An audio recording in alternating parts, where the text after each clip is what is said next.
Hello, Namaskar. This is First Post and you're watching Vantage with me, Palki Sharma.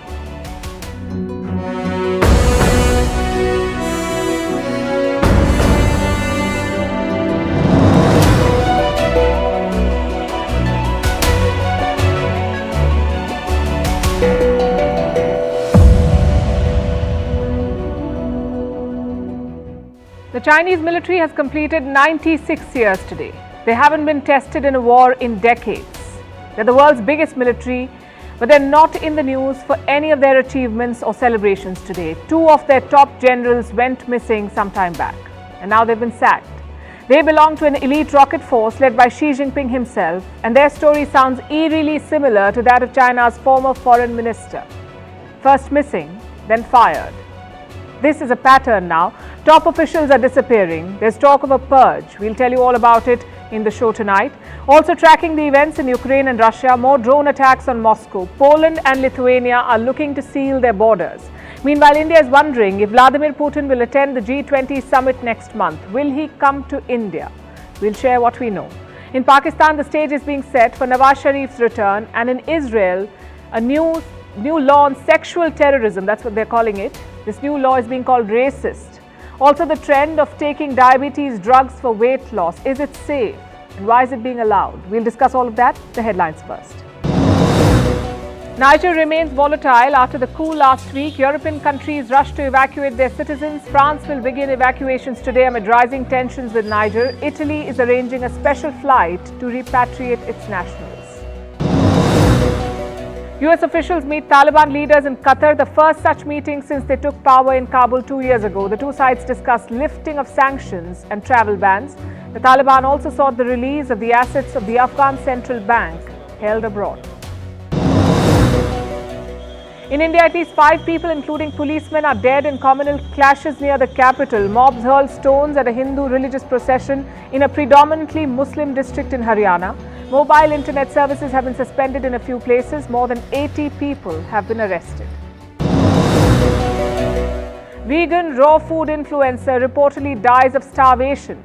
Zana Samsonova was from Moscow but was staying in Sri Lanka. She lived on a raw vegan diet which included eating unprocessed food cooked below a certain temperature. And the UK launches its first postal deliveries by drone. Mail on the Scottish Isles of Orkney will be delivered by drone starting today. The world's first drone delivery service was launched in Iceland in 2017.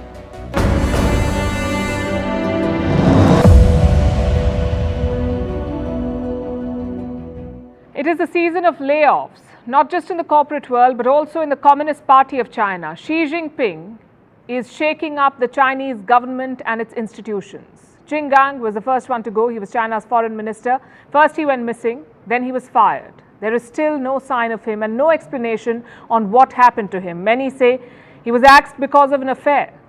Others say it was a political purge. Whatever the case, that purge has continued into this week. More pink slips have been handed out in China. The target this time is the military. 2 generals have been booted out. They led China's nuclear rocket force. Now this is an elite unit. It manages China's nuclear arsenal. Let's tell you about the generals who were fired. General Li Yuchao and his deputy, General Liu Guangbin. Fun fact, they're also missing. Just like the former foreign minister, these 2 generals have also gone missing. It's not clear when they disappeared, but some observers say they've been out of action for months now. And there are more people on this missing list, 10 former and current officials. They too were part of the rocket force. Their whereabouts are not known. Yesterday, we got some pictures from Beijing. Xi Jinping attended a ceremony and he promoted 2 officials. They will now lead this rocket force, Wang Hubin and Xu Zisheng. Xi Jinping gave them their promotion certificates. That's what they call them in China.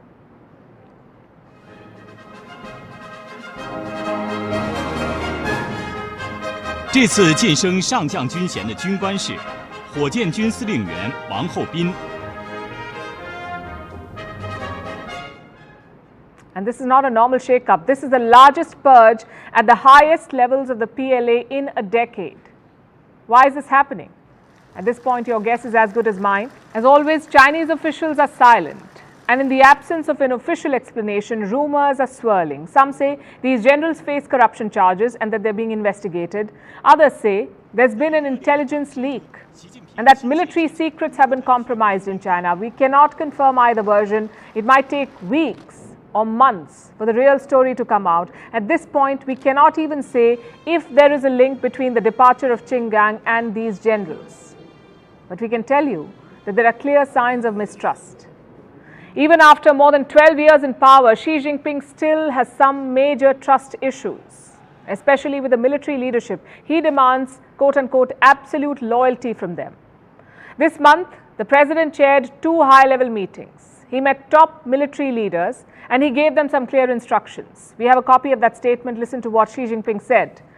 Military leaders must focus on solving the prominent problems that persist at party organizations on all levels with regard to enforcing the party's absolute leadership over the military. That last bit says everything. Enforce the party's absolute leadership over the military. That's what Xi Jinping wants. He wants the party to run the military and he wants the generals to pledge their loyalties, which, by the way, is not a new mandate. Xi Jinping became president of China in 2012 and since then he's been trying to enforce the party's will and by extension he's been trying to accumulate more power. That mission was extended to the PLA as well. Under Xi Jinping, a new structure was created for the Chinese military. It led to the birth of the Rocket Force in 2015. Now, this rocket force is a very important branch. Like I said, it handles China's nuclear arsenal. It also manages missile systems, the kind that can be used to attack Taiwan or deter American movement in sensitive areas like the South China Sea. So a shake-up in this department is quite significant. And here's something else you should know. Since taking over, Xi Jinping has sacked thousands of military officials. He has investigated hundreds for graft. And in the process, he has created a structure that gives him complete control. Xi Jinping is the chairman of the Central Military Commission, or CMC, Central Military Commission. This is the top military decision-making body in China. The chairmanship of this body gives Xi Jinping immense power. He is the supreme commander of the PLA. All the wings of the PLA, the Army, the Navy, the Air Force, all of them report to him. So does the Rocket Force. Over the past decade, Xi Jinping has promoted his favorite generals. He surrounded himself with loyalists and installed watchdogs inside the CMC, just to avoid what's happening right now.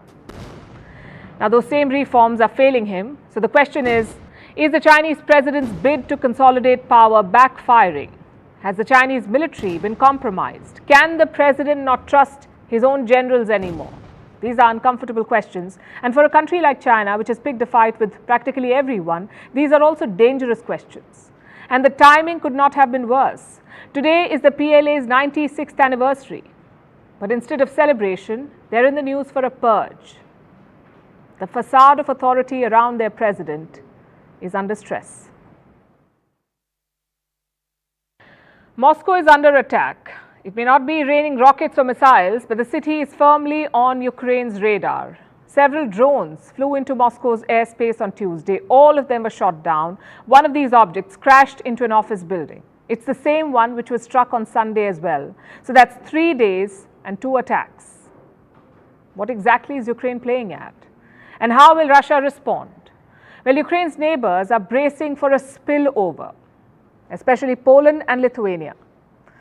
Both are NATO members. They're now thinking about shutting their borders with Belarus. Why Belarus? Because that's where the Wagner fighters are based. Lithuania and Belarus share a 670-kilometer long border. Poland and Belarus around 400 kilometers. Both these borders are fenced, but occasionally migrants and refugees do turn up. That's what both Poland and Lithuania are scared of, that Wagner fighters will pose as refugees to enter their countries. Most likely they will be disguised as the Belarusian border guard and help illegal migrants get to the Polish territory and destabilize Poland. Presumably they will also try to infiltrate Poland, pretending to be illegal migrants, and they will try to enter Poland, and this poses additional threats. Will Putin risk that? Well, technically, he won't be involved. Wagner fighters recently staged a mutiny against Vladimir Putin. Western governments declared it a big defeat for him. US President Joe Biden said Putin was weakened. So if Wagner attacks Poland or Lithuania, can the West still call it a Russian attack? Because on paper, Wagner is not Russia. They're anti-Putin, remember? This is what Lithuania and Poland are scared of, that Putin will wage a proxy war against them. He can attack NATO territory, yet deny any official involvement. We've heard these theories before. Most of them have amounted to nothing. So we'll have to wait and see how this one pans out. In the meantime, let's look at the front lines. Russia's army chief visited a command center in the Zaporizhia region. It's a focal point of Ukraine's counteroffensive. Some of the fiercest fights are happening here. Now, the Russian army chief isn't exactly a popular man right now. The Wagner chief had some colorful things to say about him. So did most of Russia's ultra-nationalist bloggers. They blame the general for Russia's slow progress. This visit is supposed to calm the nerves. Maybe the people of Moscow need it too. Their city was supposed to be safe from the war, but that has changed in the last few weeks. On Sunday and Tuesday, Moscow's business districts were under attack. The same high-rise was hit twice. Now imagine you're an ordinary office goer in this city. Would you be worried? Looking at these pictures, I guess you would be. And that's what Ukraine is counting on. The fear factor to build pressure on Russian citizens. The Kremlin has a different take though. They say Ukraine's counteroffensive has failed. So this is desperation. Listen to this. Amid the failure of the so-called counter-offensive, the Kyiv regime, backed by its Western sponsors, has focused on carrying out terrorist attacks on civilian infrastructure. Now, don't think this is one-way traffic. Most of Ukraine's drones are being shot down, but the Russian ones are hitting bullseye, and this is the result. On Monday, Russia struck civilian targets in Zelensky's hometown. At least 4 people were killed. One of them was a 10-year-old girl. Another drone strike hit the city of Kharkiv. It is the second biggest city in Ukraine. 2 floors of a college dormitory were destroyed. Now, these are all civilian targets. The high-rise in Moscow, the apartments in Zelensky's hometown, the dormitory in Kharkiv, these are not legitimate military targets. Why then are they being bombed? Because both sides are more desperate. And Russia is clearly doing more of the damage. Just look at these numbers. Around 150,000 residential buildings attacked, 150,000, 150 bridges, 900 cultural centers, and 3,000 shops and malls. That's Russia's track record in the last 500 days. But when Ukraine hits Moscow, they call it a terrorist attack. A bit rich, I would say. But the larger point is this: neither side should be striking civilian targets. If you're desperate, sue for peace. Don't kill civilians. Which brings us to the talks in Saudi Arabia. The kingdom is planning a peace summit later this month. Ukraine is attending, but not Russia. The United States has confirmed its participation. A dozen others, including India, will also be attending. But is there appetite for peace? Putin says he's always open to talks. We can't stop the fire when they attack us. When I say this, people start thinking, start the peace talks. We never rejected them. You know, I'm always saying we never rejected the peace talks. Let's face it, these are not genuine statements. Putin is not serious about a peace deal. Neither is Zelensky serious about concessions, which is why this war is dragging on endlessly. When the fighting broke out, we used to track casualties every day, see how many people were killed, how many missiles were used. But 500 days on, no one is keeping track, it seems. The violence has been largely considered normal and inevitable. Unless that changes, there won't be peace. From the battlefield, let's turn to the diplomacy, to a question rather. Will Vladimir Putin come to India for the G20 summit? The summit is next month on September 9th and 10th. So far, there is no confirmation about Putin's attendance. He was asked about it recently, and this was his reply: I don't know yet. I haven't thought about it. We'll have to see. So pretty non-committal. If Putin does come, expect some fireworks. He would be face-to-face with all Western leaders: Joe Biden, Rishi Sunak, Emmanuel Macron, Olaf Scholz, all of them. Not a single Western leader has met Putin after he invaded Ukraine. But at the G20, they may have to share the stage. So I come back to my question: will Putin come? Let's look at India's position first. As host, we have to invite all the G20 members. So Putin does have an official invite from New Delhi. But is that a genuine invite? Or is it just courtesy? Here's what the Indian government said. I don't have yet any information to share about any physical visits. We would, I think, hope to see President Putin at the G20 Leaders Summit in September. But whether there's a separate visit or not, I don't have anything particular to share. The Russian president has visited 8 countries since the invasion. Let's pull up the map for you. He's visited all 5 Central Asian countries, or the 5 stans as they're called. He's also visited Iran, Belarus and Armenia. Now, what's common about these countries? They're either close partners of Russia, like Belarus, or they absolutely hate the West, like Iran. But India does not fit perfectly in either group. It does have close relations with Russia, but it also shares close relations with the West. So it's a tough call to make. I'm sure a lot of debate is happening behind the scenes. Let's not speculate on that. Instead, let's look at the known variables. We know 3 things for sure. Number 1, this is the second G20 summit after the war broke out. The 2022 meeting was hosted by Indonesia. Putin did not attend that summit. He skipped it. Number 2, he will also skip the BRICS summit in South Africa. Putin will attend this event virtually. There was a big controversy around whether he would be arrested. You see, the ICC has issued an arrest warrant for Vladimir Putin. This is the International Criminal Court, the ICC. South Africa has ratified the ICC charter. So technically, South Africa will have to arrest Putin if he lands on their soil. Their government, though, rejected all of this. Nonetheless, Putin chose to stay away. And finally, number 3, the arrest warrant is not a problem for India. We have not signed the ICC charter, so an arrest is not even a technical possibility. Does that mean Putin will turn up? I'm afraid it's not as simple as that. If it were, the trip would have been announced. Putin is visiting Turkey this month. That trip has already been announced by Moscow. He's also visiting China in the month of October. That too has been confirmed. It's only the New Delhi visit that is yet to be announced. What does that tell you? The issue is not scheduling or dates. The issue is political, and a lot depends on India's concerns. How will the West react if Putin turns up? Will they boycott the summit? Will they allow a joint statement? Will they even allow a civil discussion? And let's face it, a summit with Putin will be vastly different from one without him. Forget issues of the global south, forget hunger, forget climate change. Chances are just one issue will be discussed then, and that issue is Ukraine. And if that happens, India's job becomes even more difficult. Why is that? Because we are hosting the summit. It is India's job to draft a joint statement that all members will agree to. Indonesia managed to do that last year, but India has had less success. In March this year, the G20 foreign ministers met. No joint statement came out. In July, the G20 finance ministers met. Again, no joint statement. If the same happens in September, it would be a major embarrassment. India has pitched itself as a bridging power. So if India can't bridge differences, who can? I'm sure Vladimir Putin knows all of this. If he turns up in New Delhi, the summit would be about one thing, and that's Putin himself. It also makes the chances of a consensus that much harder. So the president has a big choice to make, and so does India. New Delhi had a chance to host Putin last month. The SCO summit was happening. That's the Shanghai Cooperation Organization.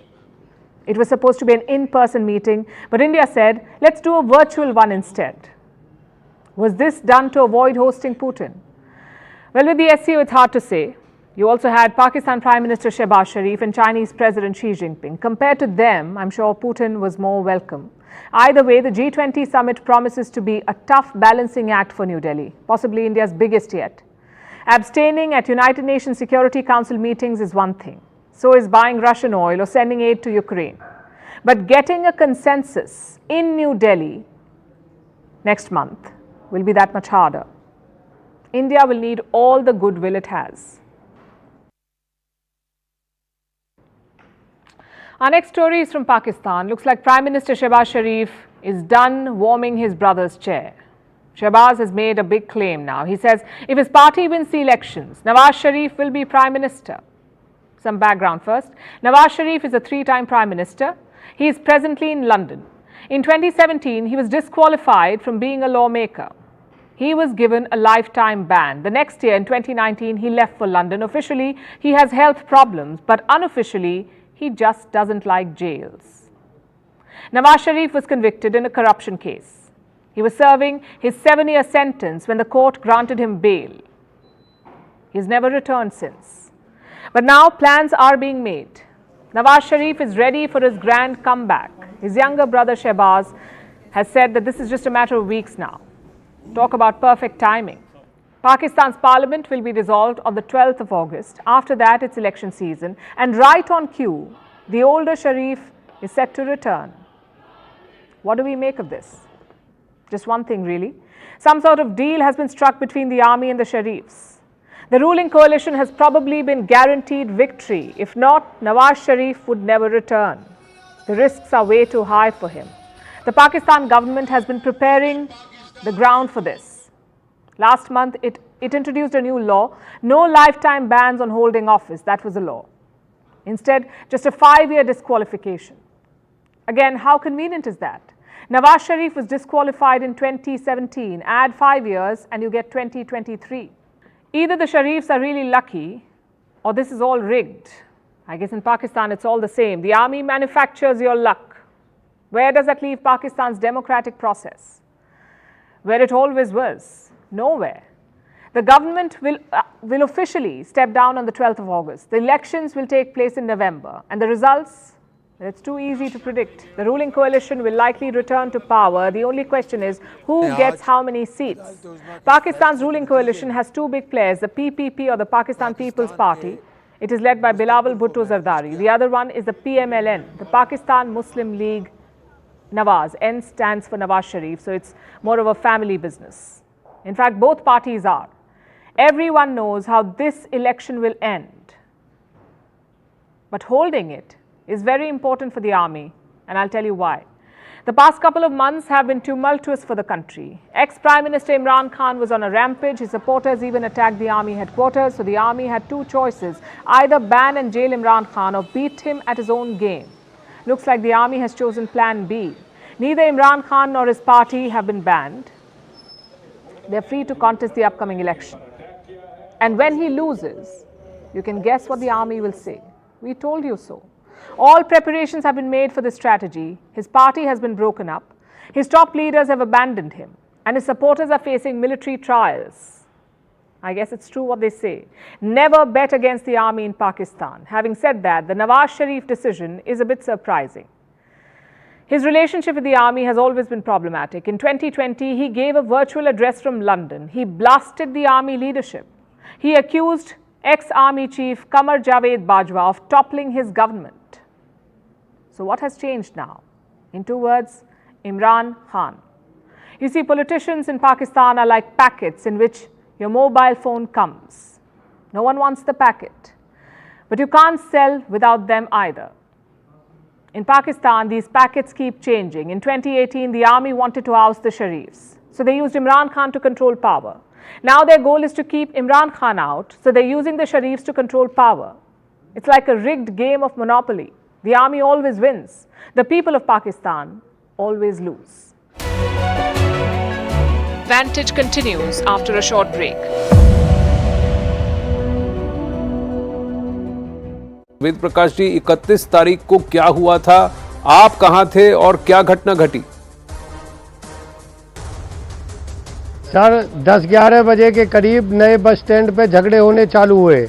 वहाँ इन्होंने गाड़ियों में आग लगा के और दंगे फिसाद, मारना पीटना चालू कर दिया, लूटपाट खटोट चालू कर दी। 11 बजे के बाद इनने करीबन 3-3:30 बजे नई अनाज मंडी जो रोड के ऊपर है, उसमें साइबर क्राइम का थाना है, उसको बस लाकर उसकी दीवार तोड़ी है, गेट तोड़ने की कोशिश करी गई है, गेट इनसे टूटा।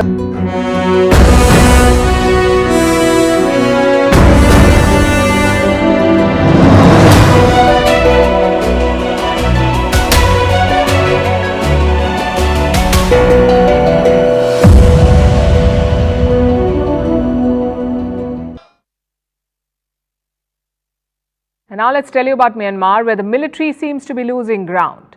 The Myanmar junta captured power in a coup in the year 2021. They pledged to hold elections by this year. but it looks like that's not happening anytime soon. The junta has extended the state of emergency. They say violence makes it impossible to hold elections. A significant portion of Myanmar is not under their control. There is rampant fighting, and an election at a time like this could mean fresh tensions, that's what they say. Meanwhile, Aung San Suu Kyi has been pardoned. She will now be moved to house arrest. So is the junta using Suu Kyi's pardon to distract from its own troubles? Is Myanmar's military losing the plot? Our next report brings you the full story. Myanmar gained independence in 1958.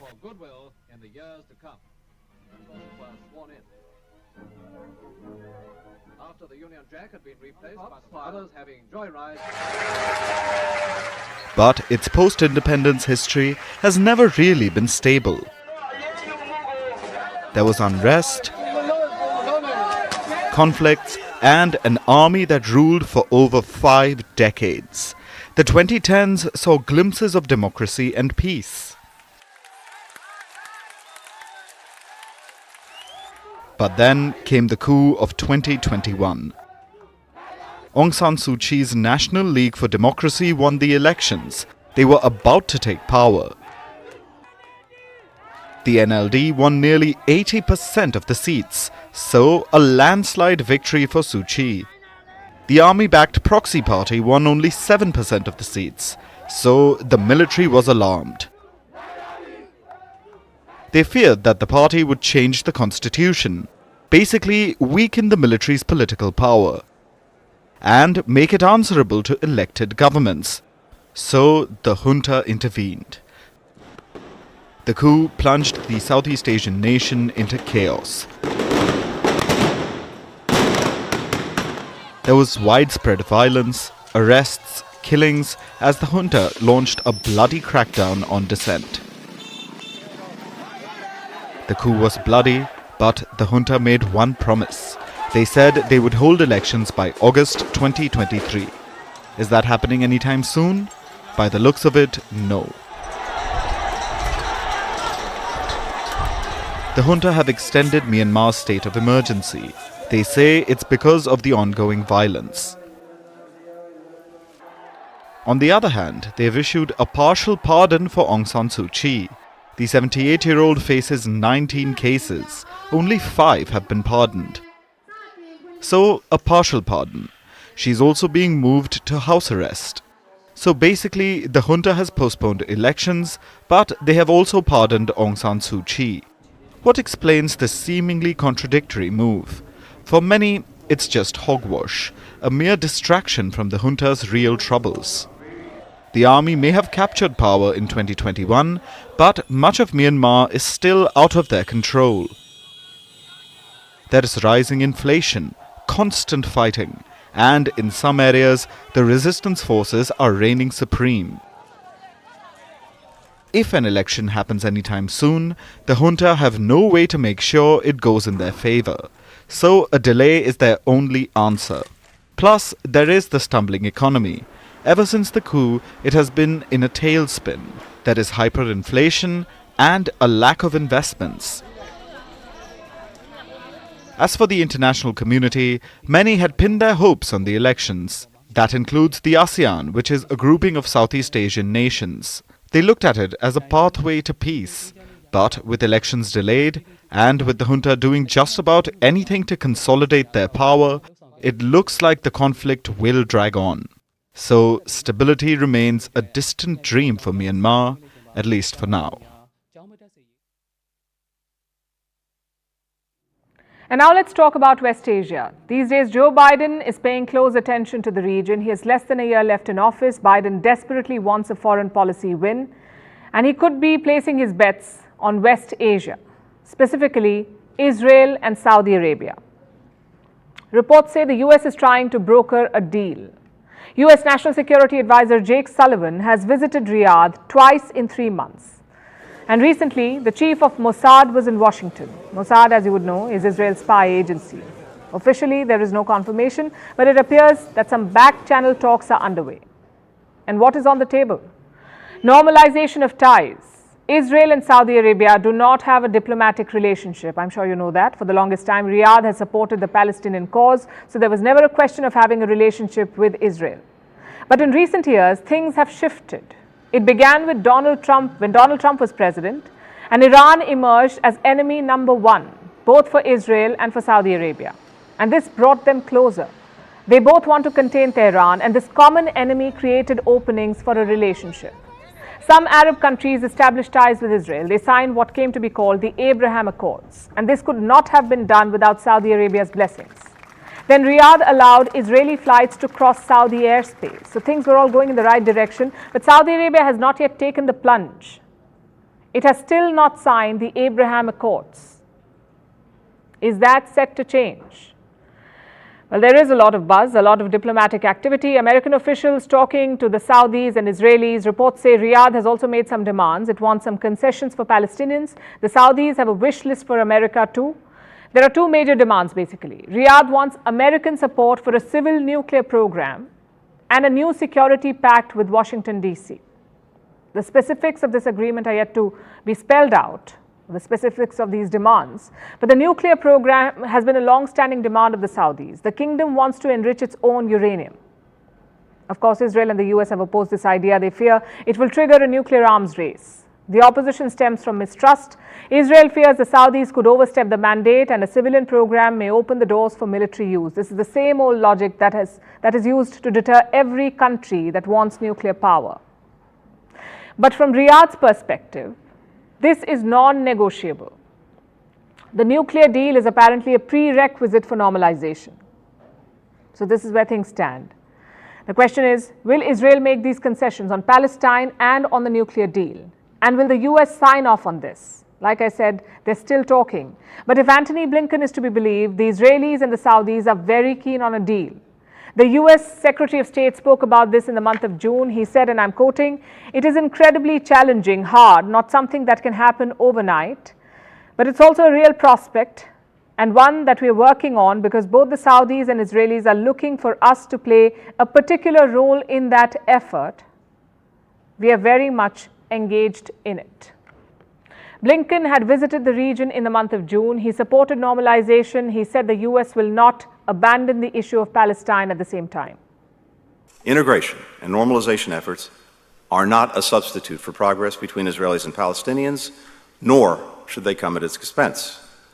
Israel's deepened relationships with its partners can and should advance the well-being of the Palestinian people and the prospects for a two-state solution. So that's the American position. There can be normalization of ties, but not at the cost of Palestinians. It's a bit of a hard sell, but that's what they're going with. And Washington wants this deal as much as the Israelis and the Saudis. Not just for Biden's diplomatic win, which he very much wants, but also because this is their way of keeping Saudi Arabia close. Biden wanted to turn Riyadh into a pariah. He failed. He then tried to woo MBS, failed again. Now he's playing the Israel card. In the meantime, the Saudis have made their own moves. They refused to abandon Russia. They refused to increase oil output. And they went ahead and signed a peace deal with Iran. What's worse, it was brokered by China. So the US has a lot of ground to cover.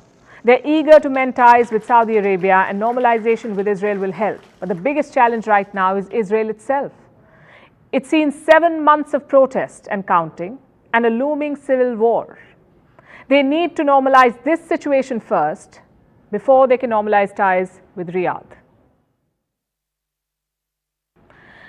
And now look at what's going on in Israel's parliament. No, we won't focus on the judicial overhaul today. Instead, there's another problematic bill which has passed. It's been called a sexual terrorism law. This new bill says crimes like sexual harassment or rape should consider the motivation of the attacker. If the attacker is driven by terrorist, nationalist or racist motivations, the crime will attract close to the maximum sentence. The maximum sentence itself will be doubled in some of these cases, and so will the compensation awarded to the victims. Now, on the face of it, it looks like Israel is cracking down on sexual violence, but critics say this law is not going to target every offender equally. It has specifically been made to go after Palestinians. Here's a report. Israel's parliament, the Knesset, just passed a bill to get tougher on sexual violence. It was a bipartisan effort. The ruling right-wing coalition and even opposition parties came together to pass this. It's being called a sexual terrorism law, and some of its provisions are contentious. The law doubles compensation fines for sexual harassment. Penalties for sexual assault convictions can be doubled from the current maximum sentencing limit. Government officials must report the number of sexual terrorism cases to Parliament, and the police have to follow up on investigations. If this was all, then Israel would have been commended on taking a hard stance against sexual violence. But that isn't the case, because these tough new measures come with a disclaimer. They are only applicable in cases where the offender had terrorist, nationalist or racist motivations. Look at the words again: terrorist, nationalist or racist. In Israel, who do you think can be considered a terrorist or a nationalist or racist? Do you think these terms commonly apply to Jewish people, or are they exclusively used to describe Palestinians? That's the criticism of these new laws. They only target crimes by certain groups. They cannot be applied to everyone in Israel. Even when the law was being proposed, there was no effort to hide this. The parliamentarian who introduced it said it would provide for the proper and correct treatment to female Jewish victims. That statement is incorrect, because the new law does not protect Jewish women better from crimes by Jewish men, since Jewish men cannot be proved to have a terrorist, nationalist or racist motivation while committing an offense. So how is that proper and correct treatment to female Jewish victims? Because the law does not treat the abusers equally. It just punishes Palestinian perpetrators more. But why? Aren't all cases of sexual assault and harassment heinous? Don't all perpetrators deserve the harshest punishments? Then why does this new Israeli law let Jewish Israelis get away with lighter punishment? Because their intention wasn't racist? You cannot have crimes being committed or ranked on the basis of who commits them. The Association of Rape Crisis Centers in Israel has come out against this law. It's a body that provides support for sexual assault victims. It says it has no data of rape being used as a form of terror. And it says the new law is dangerous for creating a form of rating system for sexual assaults. Sexual assault is sexual assault, irrespective of the perpetrator's race or intention. Aida Tuma Sliman is a member of Israel's parliament who voted against the law. She summed it up in a simple tweet: "Do not punish according to hierarchies and classifications. Rape is rape and harassment is harassment. Don't promote racism on the backs of victims." A law that only applies to certain people in a country is a racist law. Critics have accused Israel of institutionalizing racism in the past. Israel has also been called an apartheid state by South Africa, a country who'd know a thing or two about it. Israel vehemently denies the charge. But laws like this new sexual terrorism bill certainly do not help its case. Coco Chanel once famously said, "Fashion is not something that exists in dresses only. Fashion is in the sky, in the street." This quote is from 1969. 5 decades have passed since, and now fashion has made its way to medical prescriptions. To explain what I'm talking about, let's go back to the Met Gala last year. It saw a range of skinny, high-fashion celebrities like Kim Kardashian. She wore the iconic Marilyn Monroe dress and lost 7 kilos in 3 weeks to fit into this dress, which is horrifying. But for those desperate to lose weight, it screamed goals. Within a week, Google searches for Ozempic spiked to an all-time high. Of course, correlation does not equal causation. Though experts cannot help but connect the dots, Ozempic has quickly become famous as a celebrity skinny jab. It's a TikTok trend. #Ozempic has more than 160 million views on the platform. Terrifyingly, there's even an Ozempic TikTok challenge, and now the drug is flying off the racks. Ozempic is a type 2 diabetes treatment. It is prescription medication. which patients self-inject once a week. This drug was first released to public in 2018. Back then, 92% of its users were diabetic. In 2021, this share fell to 77%. Do you know why? Because now the drug is increasingly being used for another purpose, and that is weight loss. This is a famous side effect of the drug. People are aware of this.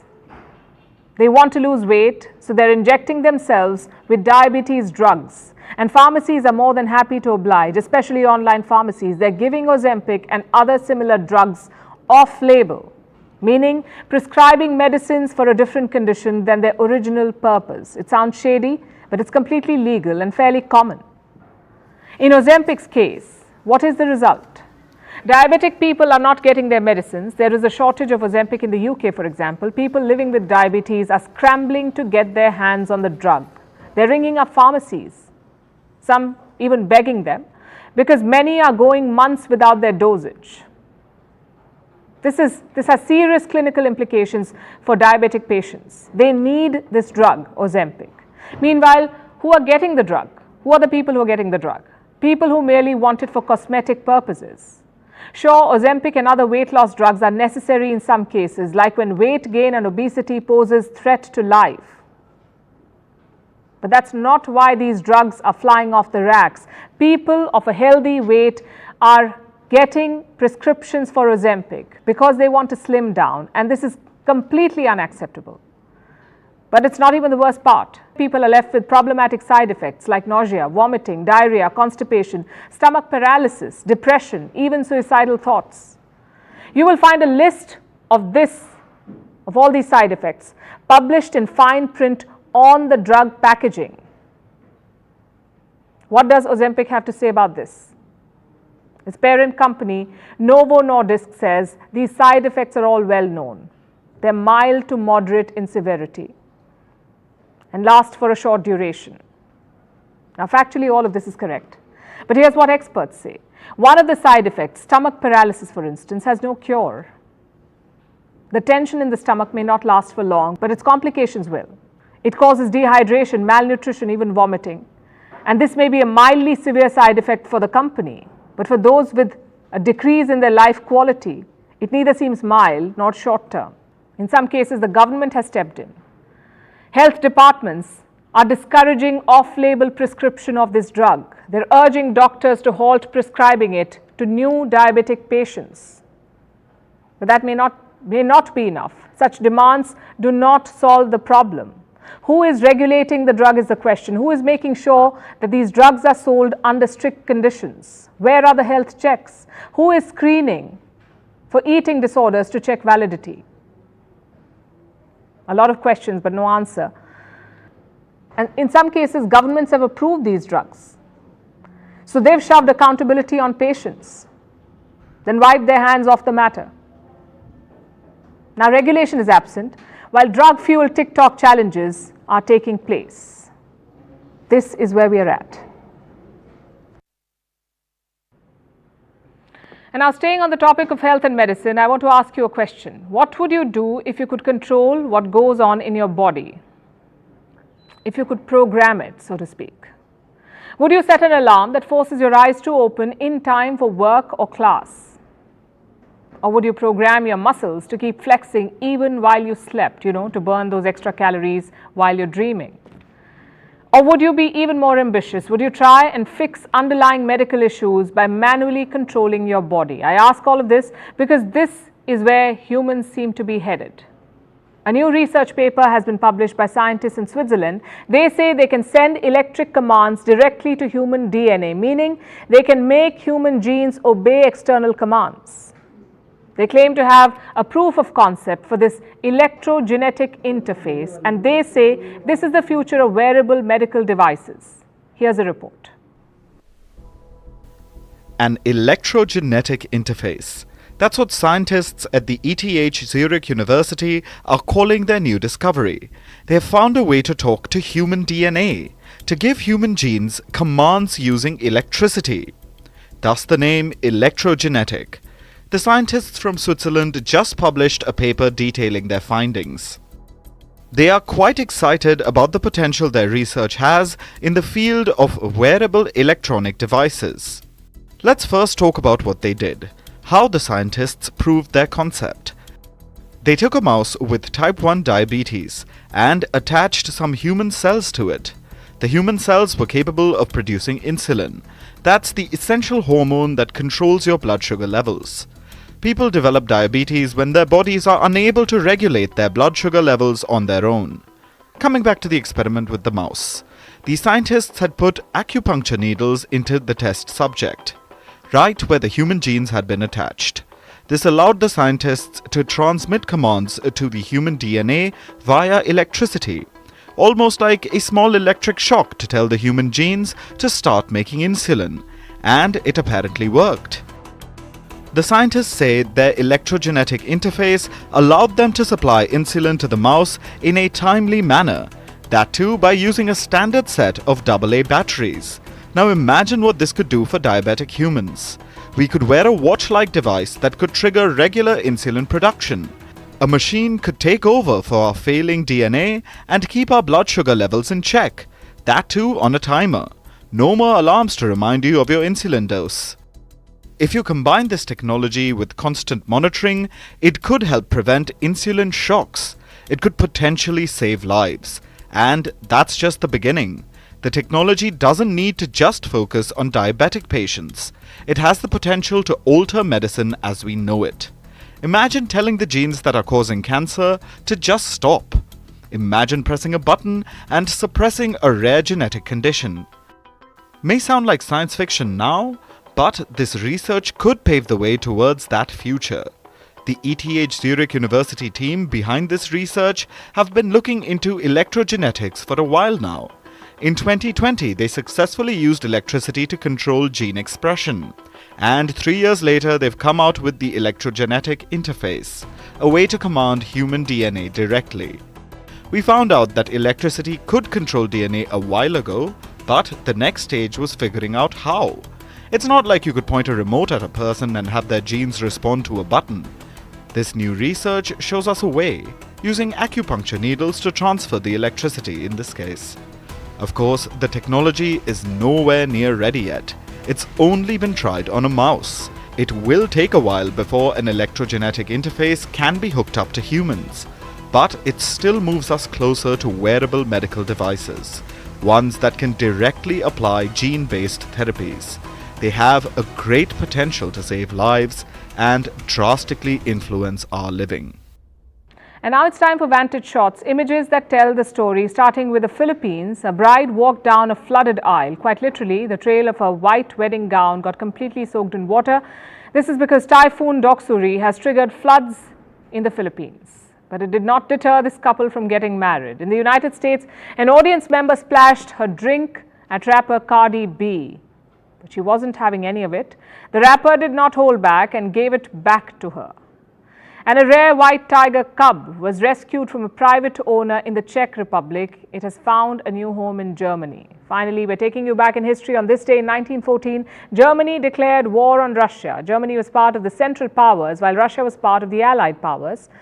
After the invasion of Serbia, in fact, Russia began to mobilize its army on the border of Austria and Hungary.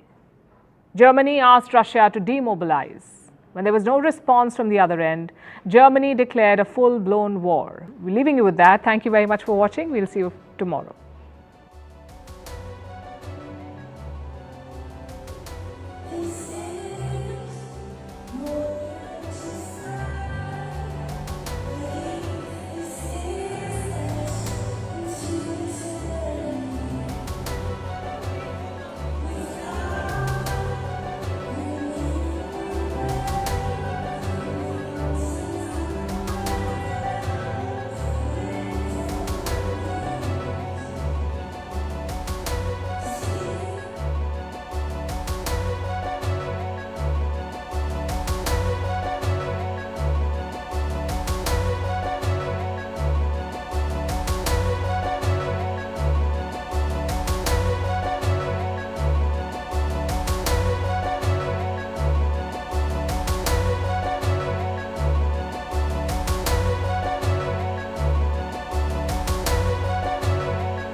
दो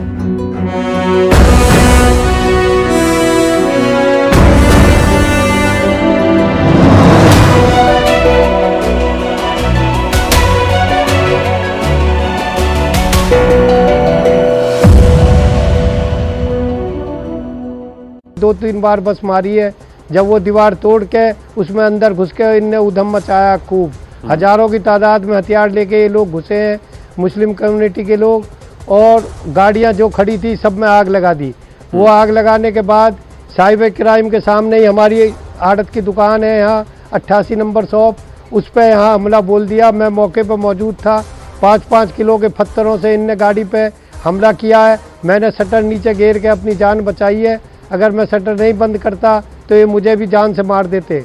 और इतना उधम मचाने के बाद ये शहर की तरफ निकल गए। फिर इन्होंने शहर में खूब धुम्मस मचाया। मैं आपसे ये कहना चाहता हूँ कि 11 बजे का झगड़ा और 3-3:30 बजे अनाज मंडी पे हमला करना, 5 घंटे के अंदर प्रशासन ने हमारी कोई मदद नहीं करी, कोई फोर्स नहीं आई जो हमारी मदद कर सके। हम यहाँ 15-20% की तादाद में हिंदू रह रहा है। प्रशासन के दम पे हम लोग यहाँ जिंदा हैं। प्रशासन हमारी कोई मदद नहीं कर पाया। इन्होंने जो ये 92 में कांड हुआ था मंदिर तोड़ने का, उससे भी ये भयंकर कांड अब किया है।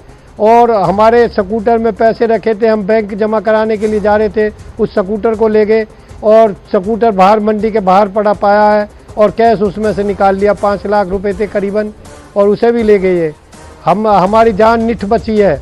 मैं तो आपसे कहना चाहता हूँ कि यहाँ जो हिंदू प्रशासन के ऊपर जिंदा है, क्या उसकी यही बेकदरी होगी? क्या कोई सुनने वाला नहीं, प्रशासन कोई सुध नहीं ले रहा। हमारी एफआईआर दर्ज कराने के लिए लड़का कई घंटे से थाने में खड़ा है, उसकी एफआईआर भी दर्ज नहीं कर रही। ये हम लोगों की स्थिति है। मैं तो मीडिया के माध्यम से यही कहना चाहता हूँ कि हमारी सुनवाई करी जाए और इन दंगाइयों के खिलाफ सख्त से सख्त कार्रवाई करी जाए और इनसे वसूली करी जाए। और करीबन इस झगड़े में मेरा अपना ही 20-25 लाख रुपए का नुकसान हुआ है और शहर में करोड़ों रुपए का नुकसान हुआ है। भाई सरकार से गुजारिश है कि सब भाइयों के जिनके नुकसान हुए उनकी भरपाई करे और आइंदा इस तरह के ये झगड़ा ना हो, उसकी रोकथाम के लिए हमें पूरी सुरक्षा मुहैया कराए। वेद प्रकाश जी, आप कितने साल से वहां पर रह रहे हैं नू में, और कभी आपने देखा है इस तरीके का उधम मचता हुआ, इस तरीके के दंगे होते हुए? आपने 92 की बात की थी जी। सर हमारी कई Very warm welcome. You're watching Breaking on News 18. I'm Akanksha Swaroop. Let's dive into this segment with some breaking inputs coming in from Gurugram. We are learning that fresh violence erupted in Gurugram Sector 17 today as shops were again set on fire, leaving an uneasy calm prevailing in the area. We are also learning that there's been a ban on sale of loose fuel. Remember, it is this loose fuel which is being used to resort to arson when these shops and houses have been set on fire. But as of now, the latest that we are learning that there's been fresh violence erupting in Gurugram's Sector 17. Several shops were set on fire. For more details, let's quickly go across to Anshul, who's joining me on the phone line. Anshul, could you tell us what is the status of the occupants of